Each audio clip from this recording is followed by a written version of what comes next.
Hi friends, ఓం సాయిరామ్. బాబాగారి ఆశీస్సులు అందరిపైన ఉండాలని మనస్ఫూర్తిగా కోరుకుంటూ ఇక ఈరోజు వీడియోలో బాబాగారు ఒక మంచి సందేశాన్ని అయితే మన ముందుకు తీసుకొచ్చారండి. అందరూ సుఖంగా, సంతోషంగా, ఆనందంగా ఉండాలని చెప్పి ఆ బాబాగారి తరపున మనస్ఫూర్తిగా కోరుకుంటున్నాను. ఈరోజు బాబాగారు అందించే సందేశం ఏంటి అంటే గనక, తల్లి మూడు గోతాలతో 30 లక్షలు ఇస్తున్నాను. ఇప్పుడు స్వీకరించకపోతే జన్మలో మళ్ళీ దక్కించుకోలేవు. నా మీద నమ్మకంతో విను తల్లి అని చెప్పి ఏదో ఒక తెలియని సందేశాన్ని ఈరోజు బాబాగారు అయితే మనకు అందించాలనుకుంటున్నారండి. మరి బాబాగారు అందించాలనుకుంటున్న ఎటువంటి సందేశమైనా కానీ అది మన జీవితానికి మంచి చేసేది అయి ఉంటుందని చెప్పి మనందరికీ కూడా తెలిసిన విషయమే కదా. మరి సందేశం వినే ముందు ఎవరికైతే బాబాగారు అంటే నమ్మకం ఉంటుందో వారందరూ ఈ వీడియోకి ఒక చిన్న లైక్ ఇవ్వండి. ఇక బిడ్డ, 3 లక్షలు 3 గోతాలతో 30 లక్షలు ఇవ్వబోతున్నాను. ఏంటి, ఎందుకు, ఇప్పుడు ఎలా మా దగ్గరికి వస్తాయి అని చెప్పి నువ్వు సందేహపడవద్దు తల్లి. నీ దగ్గరికి ధనం అనేది నేను ఖచ్చితంగా పంపిస్తాను. ఈ ధనాన్ని నువ్వు ఇప్పుడు వద్దంటే జన్మలో స్వీకరించలేవమ్మా. నా మీద నమ్మకంతో విను తల్లి అని చెప్పి బాబాగారు మనకి ఈ సందేశాన్ని ఈ చిన్న కథ ద్వారా వినిపించబోతున్నారు. ఒక ఊర్లో ఒక యువకుడున్నాడు. ఆ యువకుడికి చిన్నతనంలోనే అమ్మా నాన్నలు ఇద్దరు కూడా చనిపోతారు.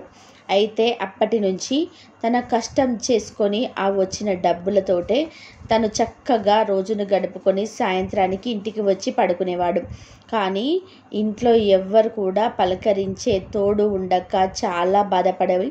భగవంతుడా, ఎందుకు నాకు ఇన్ని కష్టాలు ఇచ్చావయ్యా, నాకేం తప్పు చేశానయ్యా అని చెప్పేసి ప్రతిసారి భగవంతుని నిందిస్తూ ఉండేవాడయ్య అన్నమాట. అయితే ఒకరోజు తను అడవిలో ప్రయాణిస్తూ ఉంటాడనమాట. అంటే అడవిలో నడుస్తూ వేరే గ్రామానికి పని మీద వెళ్తూ ఉంటాడు. అదే అడవిలో ఒక ముసలి అతను 3 గోతాలను మోయలేక మోస్తూ ఆ దారి గుండానే వెళుతూ ఉంటాడు. ఆ 3 గోతాల బరువుని ఆ ముసలి అతను మోయలేక ఆయాసపడుతూ రొప్పుతూ కనిపిస్తాడనమాట ఈ యువకుడికి. ఆ ముసలతడికి ఒక ఆశ వచ్చింది. ఆ యువకుడిని చూడగానే ఎంతో కొంత సొమ్ము ఇచ్చి పక్క ఊర్లో ఈ గోతాలని ఎలాగైనా సరే తన ద్వారా చేర్పించుకోవాలి అని చెప్పి ముసలి అతను ఆశపడతాడనమాట. ఇక చాలా భారంగా ఉంది బాబు, కాస్త నీవు కూడా పక్క గ్రామానికి వెళుతున్నట్లయితేనే ఇదిగో నీకొక గోతాం ఇస్తాను, 2 గోతాలు నేనే మోస్తాను. ఈ గోతాను తీసుకొని నాతో పాటుగా నువ్వు పక్క ఊరి దాకా వస్తావా? నువ్వు నా కోసం ఊరికనే రావద్దు. ఇలా గనక చేశావు అంటే నీ కోసం నేను 3 బంగారు నాణాలను ఇస్తాను అని చెప్పి చెప్తాడనమాట. సరే, ఈరోజు పని మీదనే పక్క ఊరికి వెళ్దామనుకుంటున్నాను. ఆ పని ఏంటో రేపటికి మాట్లాడొచ్చుకుంటాను. సరే తాతగారు, నేను ఈ యొక్క గోతాన్ని నేను మోస్తాను, మీరన్నట్టుగానే నాకు ఆ 3 బంగారపు కాయిన్స్ని ఇవ్వండి అని చెప్పి ఇద్దరు ఒప్పందం కుదుర్చుకొని ఆ ముసలి అతను ఇతడికి ఆ యొక్క గోతాన్ని ఇస్తాడనమాట. ఒక గోతాన్ని ఇస్తాడు. ఇక అతడు చాలా యువకుడు కాబట్టి అతడి శరీరం కూడా చాలా బలిష్టంగా ఉంటుందన్నమాట. ఇక కొంచెం దూరం నడుస్తూ వెళ్ళిన తర్వాత ఆ యువకుడికి ఒక చిన్న అనుమానం వస్తుంది. తాతగారు, ఈ గోతం ఏంటి ఇంత బరువుగా ఉంది? ఈ గోతంలో ఏమున్నాయి తాతగారు అని చెప్పి అడుగుతాడనమాట. దానికి ఆ ముసలి వ్యక్తి ఏం చెప్తాడంటే, నాయన, ఈ గోతం నిండా కూడా ఇత్తడి నాణాలు ఉన్నాయి అని చెప్పి చెప్తాడనమాట.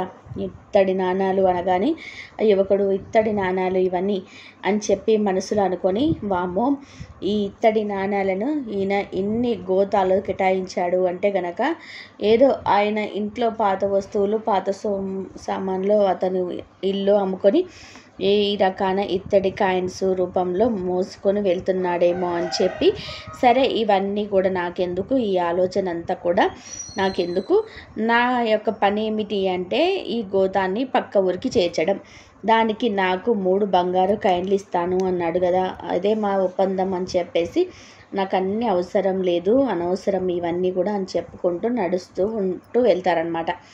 ఇక ఇలా కొంచెం దూరం వెళ్ళిన తర్వాత ఆ ఎదురుగా ఒక పెద్ద నది అనేది ఎదురవుతుంది. అతను యువకుడు కావడంతో అతని శరీరం కూడా బలంగా ఉండడంతో ఆ యువకుడు వెనక ఆ ముసలి వ్యక్తి వస్తున్నాడా లేదా అని కూడా చూసుకోకుండా ఆ నదిలో నుంచి ఫాస్ట్గా నడుచుకుంటూ ఆ గోతాన్ని పట్టుకొని సగం దూరం దాకా వెళ్ళిపోతాడు. ఇక ఒక్కసారి వెనక్కి తిరిగి చూసేసరికి ఆ ముసలి వ్యక్తి ఏమో ఒడ్డునే నిల్చుంటాడు. ఏంటి తాతగారు రారేంటి అని చెప్పి, నాయన నువ్వు యువకుడివి, నీ శరీరం చాలా బలంగా ఉంది, చాలా తేలికగా నదినైతే దాటేస్తున్నావు. మరి నాకు అలా కాదు కదా, నేను చాలా వయసు అయిపోయిన వ్యక్తిని, అంతేకాకుండా నా దగ్గర 2 గోతాలు అనేటివి చాలా బరువైనవి ఉన్నాయి. ఈ రెండింటిని తీసుకొని ఈ నీటిని దాటితే అసలు నా వల్ల కావటం లేదయ్యా. నీకు ఒక చిన్న సహాయం అడుగుతాను. ఏమిటి అంటే, నా దగ్గరున్న ఇంకో గోతం ఉంది కదా, ఈ గోతాన్ని కూడా తీసుకో, మరో 3 బంగారు కాయిన్స్ ఇస్తాను, సరేనా అని చెప్పి అడుగుతాడనమాట. అడిగితే ఇక మళ్ళీ ఆ వ్యక్తి వెనక్కి వచ్చేసి అతని దగ్గర ఉన్న 2వ గోతాన్ని తీసుకొని అతని చేయి పట్టుకొని చిన్నగా నెమ్మదిగా ఆ నదిని దాటిస్తూ ఉండగా నది మధ్యలో అడుగుతాడు, తాతగారు ఈ గోతా కూడా ఇంకా బరువుగా ఉంది ఏంటి, ఈ గోతంలో ఏమున్నాయి తాతగారు అని చెప్పి అడుగుతారనమాట. అప్పుడు ఆ ముసలి వ్యక్తి ఏమంటారంటే, నాయన ఈ గోత నిండా కూడా వెండి నాణ్యాలు ఉన్నాయి అని చెప్పి చెప్తాడనమాట. ఇక యువకుడు అలా దాటుతూ ఇక నాణ్యాల గురించి ఆలోచిస్తూ ఉంటాడనమాట.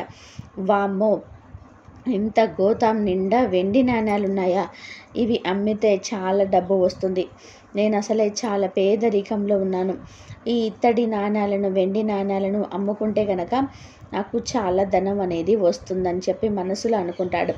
అలా ఆలోచన వెంటనే నేనేంటి ఇలా ఆలోచిస్తున్నాను, తప్పు కదా, ఇతడు ఆలోచన ఏంటో, ఈ ముసలాయన ఈ వెండి నాణ్యాలను ఈ ఇత్తడి నాణ్యాలను పాపం ఎక్కడైనా అమ్ముకోవడానికి తీసుకెళ్తున్నాడేమో, ఇతను ఇన్ని సంవత్సరాల నుంచి దాచిపెట్టుకున్న సొమ్ముతో వాటిని కొనుక్కున్నాడేమో, లేదా ఏదైనా అవసరమైన వాటికి అందచేయడం కోసం తీసుకెళ్తున్నాడేమో, ఎందుకు నేను ఇలా తప్పుగా ఆలోచిస్తున్నాను, ఇది కరెక్ట్ కాదు అని చెప్పి అనుకొని ఆ తాతగారు చెప్తారంటే, తాతగారు నాకు మీరు ఎటువంటి డబ్బు కూడా ఇవ్వాల్సిన అవసరం లేదు, అంటే ఎటువంటి నాణ్యాలు కూడా నాకు ఇవ్వాల్సిన అవసరం లేదు, నేను మిమ్మల్ని ఎలాగైనా కానీ మీరు చేరుకోవాలని అనుకున్న గమ్యానికి చేరుస్తాను, మీరు ఏమీ బాధపడద్దు అని చెప్పి తన మనసుని మళ్ళీ నిలదొక్కుని అత్యాశ వైపు తన మనసుని మెల్లనివ్వకుండా, తన మనసుని తిప్పుకోకుండా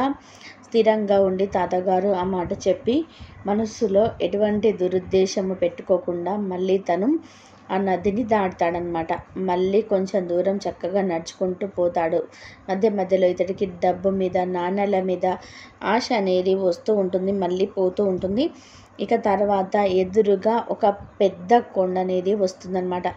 ఇక ఆ కొండని ఇతడు బాగా యువకుడు కావడం చేత బాగా వేగంగా ఎక్కుతాడనమాట. అలా ఎక్కుతున్న సమయంలో ముసలి తాత పిలిచి, బాబు అసలు ఈ కొండలను ఎక్కడం అనేది అసాధ్యమైన పని, ఈ బరువుతోటి నేను ఈ కొండను ఎక్కలేదు, ఎందుకంటే నువ్వే చూసావు కదా బాబు, నార్మల్గా ఉన్న ఆ రోడ్డు మీద నేను నడవలేకపోయాను, అటువంటిది ఎత్తైన కొండల ఎక్కాలంటే మాత్రం అస్సలు నా వల్ల కాని పని అని చెప్పి చెప్తాడనమాట.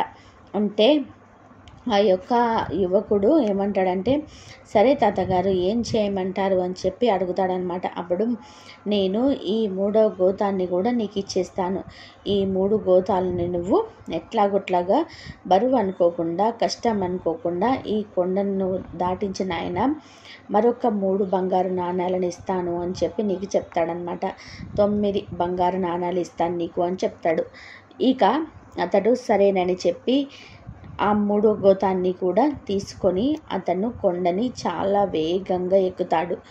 ఆ కొండ పై భాగానికి వెళ్ళిన తర్వాత ఒక్కసారి వెనక్కి తిరిగి చూస్తే ఈ ముసలి తాత కింద ఉంటాడనమాట. ఇక అతనికి ఆలోచన వచ్చింది, ఈ యొక్క 3 గోతాలలో ఒక దాంట్లో ఇత్తడి ఉంది, మరొక దాంట్లో వెండి ఉంది, 3వ గోతంలో బంగారం ఉండి ఉంటుంది, ఒకసారి తాతగారిని కేక పెట్టి అడుగుదాము అని చెప్పేసి ఇంకా కిందే ఉన్నాడు. పైకి రావాలి అంటే చాలా సమయం పడుతుంది, అసలు ఈ 3వ గోతం ఇంత బరువుగా ఉంది, ఇందులో ఏమున్నాయి అంతగా అని చెప్పేసి ఆ తాత ఈ 3వ గోతంలో ఈ 2 గోతాల కంటే బరువు ఎక్కువగా ఉంది, ఈ 3వ గోతంలో ఏముంది తాత అని అడుగుతాడు. అప్పుడు ఆ 3వ గోతంలో బంగారం ఉంది, అని చెప్తాడనమాట. ఇక ఆ మాట ఎప్పుడైతే అతని చెవిన పడుతుందో అతనికి ఉన్న ఆలోచనలన్నీ కూడా మళ్ళీ మొదలవుతాయి. ఒక దాంట్లో ఇత్తడి, మరొక దాంట్లో బంగారము. నాకు ఇంతకంటే ఏం కావాలి, ఇంతవరకు నేను అతనికి తెలియదు. ఈయన ఈ ముసలి వయసు వచ్చిన తర్వాత ఇంత ధనాన్ని తీసుకువెళ్ళి ఏం చేసుకుంటాడు? ఇక 4-5 రోజులు పోతే చచ్చేటట్టున్నాడు ఈ ముసలోడు. నాకంటే ఇప్పుడు యవ్వనంలో ఉన్నాను. ఈ డబ్బును నేను ఎలాగైనా కానీ ఉపయోగించుకుంటాను. ఇప్పుడు నేను ఈ కొండ ఇతను ఎక్కేలోపు కొండను దిగి నేను పారిపోతాను కూడా.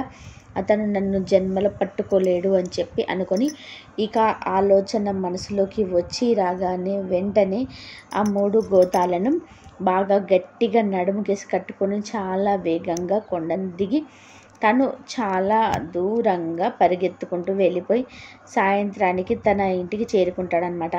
ఇంటికి చేరుకున్న తర్వాత ఒక్కొక్క గోతాన్ని విప్పదీసి చూడాలనుకుంటాడు. మొదటి గోతాన్ని విప్పుతాడు. మొదటి గోతాన్ని ఇప్పి అతను షాక్ అవుతాడనమాట. ఎందుకంటే మొదటి గోతంలో తుప్పు పట్టిపోయిన ఇనుప నాణాలు ఉంటాయి. ఏంటి ఇంట్లో తుప్పు పట్టిన నాణాలు ఉన్నాయి ఏంటి అని చెప్పేసి ఆతృతగా రెండో గోతాన్ని ఇప్పుతాడు. రెండో గోతంలో కూడా ఆయన మళ్ళీ అలాంటి తుప్పు పట్టిన ఇనుప నాణాలే ఉంటాయని ఈసారి అతనికి చాలా నిరాశ అనేది ఎదురవుతుంది. మూడో గోతం అంటే బంగారు నాణాలు ఉన్నాయని చెప్పి గోతంలో ఏమున్నాయి అని చెప్పేసి చూస్తాడు. ఆ మూడో గోతంలో కూడా సేమ్ తుప్పు పట్టిన ఇనుప నాణాలే ఉంటాయన్నమాట. అతడికి ముసలి వ్యక్తి మీద చాలా కోపం వచ్చేసింది. అతడికి ఏమైనా పిచ్చా? ఈ 3 గోతాలు నన్ను దాదాపుగా 30 కిలోమీటర్ల వరకు మోపించాడు, నదిని దాటించాడు, కొండను ఎక్కించాడు, బంగారం అన్నాడు, ఇత్తడన్నాడు, వెండి అన్నాడు. అసలు ఏంటి నాతో ఒక ఆట ఆడుకుంటున్నాడు అని చెప్పి ముసలతను తను చంపేస్తానని చెప్పేసి మనసులో చేసేదేమీ లేక గందరగోళంతో తలకాయ పట్టుకొని కూర్చున్నప్పుడు ఆ బంగారు నాణాలు ఉన్నాయని చెప్పిన 3వ గోతం ఏదైతుందో ఆ గోతంలో ఒక చీటీ అని కనిపిస్తుంది. ఆ చీటీలో ఏం రాసి ఉంటుందంటే, నేను పక్క ఊరికి చెందిన మహారాజుని, నాకు ఎవరు కూడా పుత్రుడు కుమారులు కానీ లేరు కనుక నా మనస్సులో నా వయసు కూడా పైబడడంతో రాజు యొక్క బాధ్యతల మొత్తాన్ని కూడా ఒక మంచి వ్యక్తికి నేను అప్పచెప్పాలనుకొని అతడి కోసం నేను వెతుకుతూ ఉన్నాను.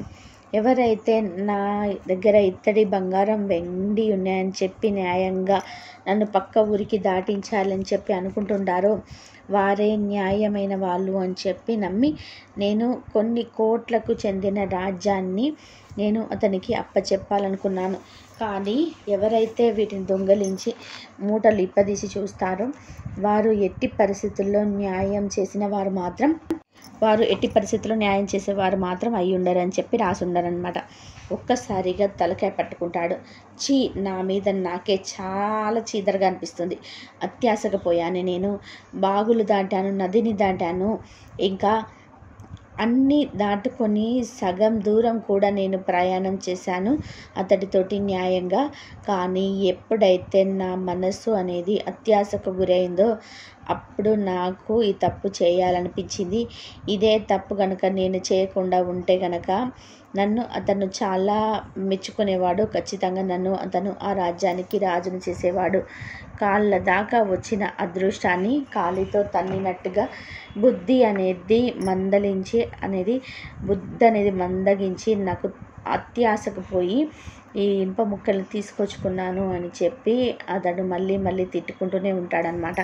అయితే ఈ కథ ద్వారా మనకి బాబా గారు చెప్పాలి అనుకుంటున్న నీతి ఏంటి అంటే కనుక, ఎప్పుడైనా కానీ అత్యాశ లేకుండా న్యాయంగా చేసే పని పట్ల శ్రద్ధ, సబురితో ఉండి దేని నుంచి ఎక్కువగా అతి ఆశ అనేది ఆశించకుండా ఉంటే గనక ఖచ్చితంగా నేను వారికి చెందాల్సింది చెందేలా చూస్తాను.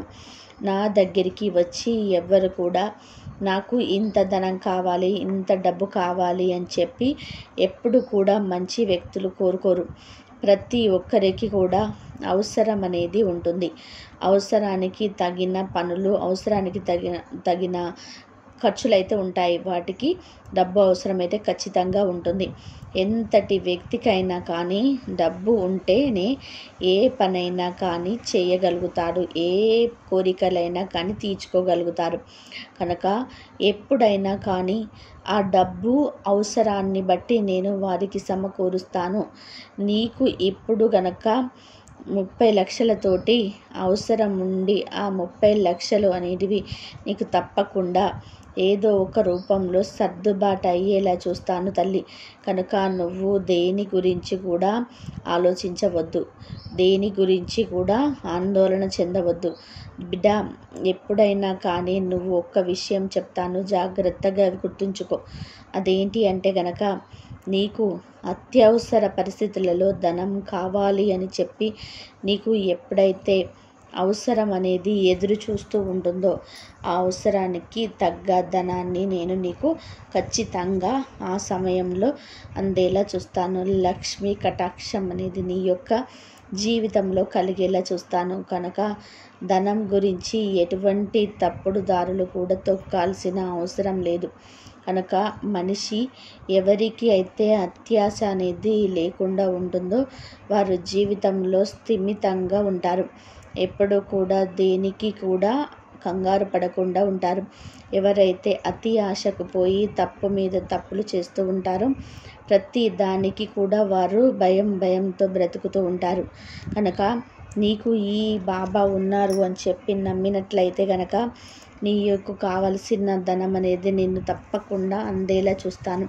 కనుక ఇక దాని గురించి నువ్వు ఆలోచించకుండా ఆనందంగా ఉండమ్మా అని చెప్పి ఈరోజు బాబాగారు మనకు చక్కటి సందేశాన్ని అందించారండి. మన ఈ బాబాగారు అందించిన ఈ సందేశం మీ అందరికీ కూడా నచ్చిందని చెప్పి అనుకుంటున్నాను.